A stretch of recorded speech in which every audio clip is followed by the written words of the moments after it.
नमस्कार दोस्तों, आपका हमारे चैनल भोजपुरी तहलका नाइट में आपका स्वागत है। अगर दोस्तों आप चैनल पर नए हैं तो चैनल को सब्सक्राइब कर लें और वीडियो को लाइक ज़रूर करें, क्योंकि दोस्तों हमारे चैनल पर भोजपुरी की हर ताज़ा खबर आती रहती है।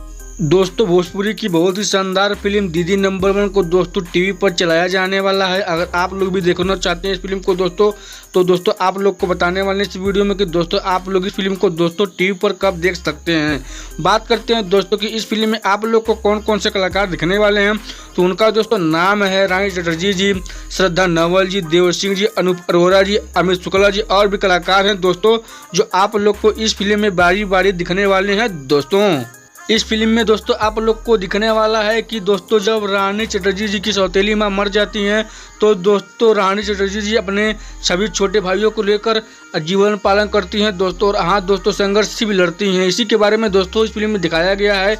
और हाँ दोस्तों बात करते हैं कि इस फिल्म के जो दोस्तों डायरेक्टर है उनका दोस्तों क्या नाम है, तो उनका दोस्तों नाम है प्रवीण कुमार गुदरी जी दोस्तों।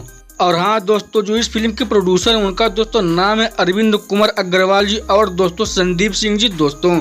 हाँ दोस्तों अब आप लोग को बता देते हैं कि भोजपुरी फिल्म दीदी नंबर 1 को दोस्तों टीवी पर वर्ल्ड टेलीविजन प्रीमियर में दोस्तों कब चलाया जाने वाला है। इसी के बारे में दोस्तों अब आप लोग को फाइनली बता देते हैं दोस्तों। इस फिल्म को दोस्तों टीवी पर 2 दिन चलाया जाएगा, 17 और 18 अगस्त को दोस्तों। 17 अगस्त को दोस्तों शाम में 6:30 पर B4 भोजपुरी के टीवी चैनल पर चलाया जाएगा। और हाँ दोस्तों इस फिल्म को पुनः 18 अगस्त को चलाया जाएगा, उस दिन रविवार को सुबह में 9:30 पर B4 भोजपुरी के टीवी चैनल पर। तो दोस्तों आप लोग इस फिल्म को 17 और 18 अगस्त को दोनों ही दिन दोस्तों टीवी पर देख सकते हैं। तो अगर आपको ऐसी खबर पसंद है तो आप लोग हमारे चैनल को सब्सक्राइब कर लीजिए और वीडियो को लाइक जरूर कीजिएगा। कमेंट में बताइए कि आप लोग को वीडियो कैसा लगा और साथ में शेयर करना भूलिएगा। तो मिलते हैं अगले खबर में, तब तक के लिए नमस्कार भाई लोग।